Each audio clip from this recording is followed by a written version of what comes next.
ஐயா தொர இது சுயநல பூமி ஐயா தொர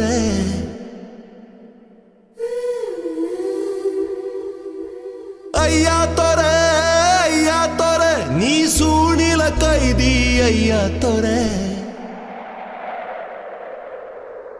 கை நிறைய அள்ளித்தரும் கையில் இப்ப விலங்கு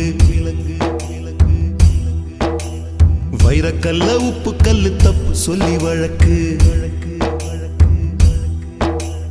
தேழு கொட்டி வலி கூட கொஞ்சம் நேரம் இருக்கும் தோழன் சொன்ன வார்த்தை இது வாழும் வர வலிக்கும் போதி மரத்தை போல புத்தன் நினைச்ச மரம் போலி மரமாய்